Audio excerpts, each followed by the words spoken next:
is just some alternative designs.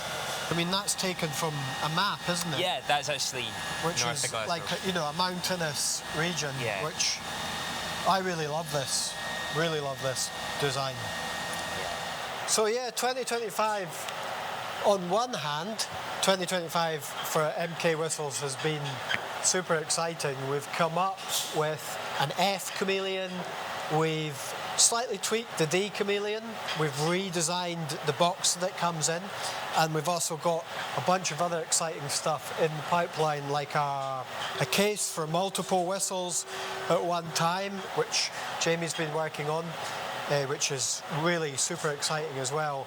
So we've got all that happening on one side, and then on the other hand, there's a lot of kind of stuff going on in the world which is making our life really quite tricky at the moment in terms of customs and all of these kinds of things. So we are able to send stuff around the world to people, but it's definitely got a lot trickier in this last year. Also, obviously, we've got material coming to us, which is more difficult to get as well. But, you know, we keep going, and even today you can see the workshops is a busy place. Ben's been doing a little bit of work on the faraway machine there, just putting the little undercut on the midgie mouthpieces. So that was a process that actually used to be on an older machine, and we've just moved it on to a newer version of the same machine. That machine, known as Cookie Monster to us, is actually the same machine that does the bodies of the chameleons, which puts in all the little holes and the different patterns that we need to affix the keywork onto the chameleons. So it's a really, really good machine when it's working. And lots of other stuff going on across the workshop, including this that I'm working on here, which is, it's actually this table that's sliding as the parts come out the polisher here. So it's going to be controlled by this little Arduino board here. It's got there's a little love heart on the display there at the moment. Yeah, so this table is going to move so that as parts come out the polisher, they can kind of stack up in a nice line. So yeah, that's what I'm working on here, which is wiring with this mad little tool. Pretty amazing little crimping tool for putting the ends on the wires here. And yeah, there's a bunch of other stuff going on, you know, across the workshop. So yeah, stay with us and we'll show you.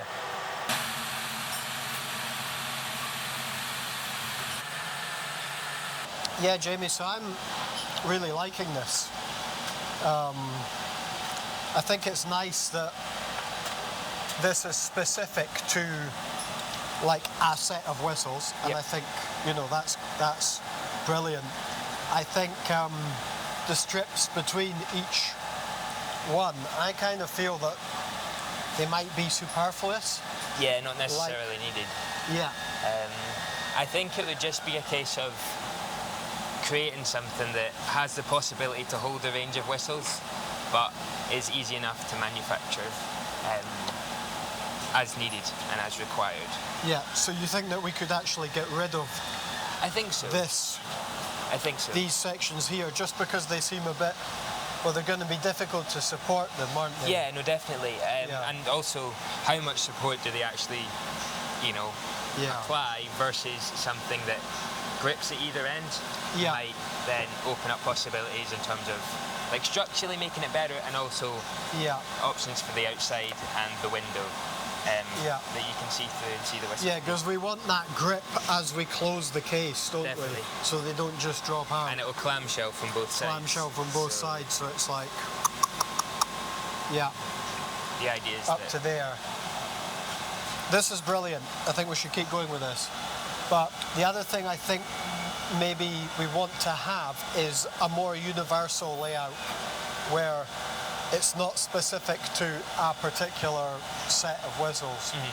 So I think it should be possible for us to have some kind of way of holding lots of different sizes of whistles. So if people are not 100% sure what whistles they're going to have in 5 years' time, then the case is still going to work for them. Yeah. I think, yeah, potentially doing that would just be reducing the moving parts or the parts that need customised to potentially the ends. So you'll have the case with the foam itself, and then you have some sort of interaction, which is the join between the whistles and the standard case. Yeah. I think that would, something that, you know, is easy for the customer to adapt to change and install. But structurally, you know, isn't going to compromise the whistles. Yeah, so I think we can maybe try something where we've got a couple of, like, you know, one strip here, one strip, maybe an offset strip or something. Yeah, yeah. Where we're pushing them, they're still gripping, but they can accept whistles of different lengths. Oh, definitely, definitely. So I think we should keep this prototype, and we should develop a second one alongside, which uses the same shell, as it were. That's obviously still just a plastic. Yep. Should get switched for a stainless shell at some point, but and a leather hinge. And a leather hinge, yeah. Which should increase the strength, which should make it all a bit more stable and a bit more practical for use. Yeah, yeah. But so yeah, if we can develop those two things, I think that would be great. Perfect. Yeah. Can I have a go at that? Yep.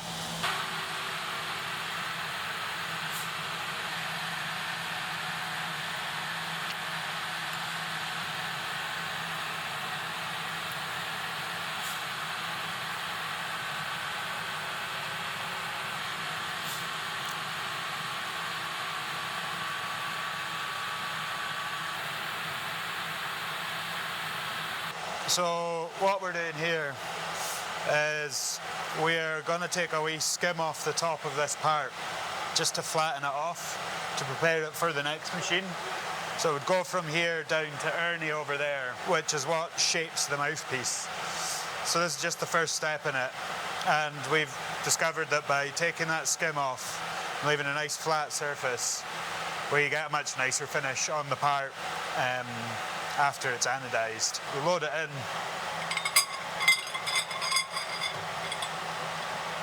and just tighten it up. The tool just comes down while it's spinning and just cuts off the end, and then applies a wee chamfer just on the outside edge. A nice flat part where you can't really see the difference between the components that it's made up of. And now it's ready to go on to the next stage. It's very simple, we process that, but yeah. Done. White and brown.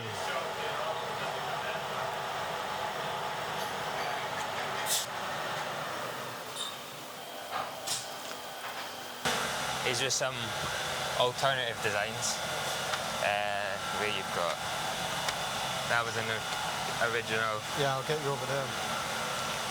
So yeah, that was one idea. That was one idea, which had the kind of the fiffle and then a zoom in on the tone holes, and then those windows would allow you to see the one before. Yeah. I think something a wee bit more, you know, potentially carved and sort of slightly more organic, perhaps. Yeah, organic allows them, would show the whistles through, or the most recent one using contour lines. I mean, that's taken from a map, isn't it? Yeah, that's actually which north is of Glasgow. like a mountainous region. Yeah. Which I really love this. Really love this design. Yeah. But I think there's options between, you know, how much do we thicken the lines and have a lot of window showing through? Do you have small glimpses of the colour and the difference? Do you have a mix? I think you've got a nice mix here, to be honest. In stainless, not this foam. This is just a cheap and cheerful for prototyping. Cheap and cheerful impression, but that, you know, particularly on top of the leather, which is, you know, when we have a little bit, not necessarily all of the leather showing through, but like a bit of the leather showing through around the edges. I think that's going to look really smart. You see glimpses of what's showing through. Yeah. That's going to look really smart. Yeah, so thanks very much for joining us. Do check out our other videos on the YouTube channel. Give us a like and a subscribe if you get a moment. Probably in 2026 we're going to try something slightly different with these videos, so check back. We might be looking at some of the people that work with us here in a bit more in depth and trying a few different things. And of course, the F Chameleon is coming soon to the website. So yeah, don't miss it.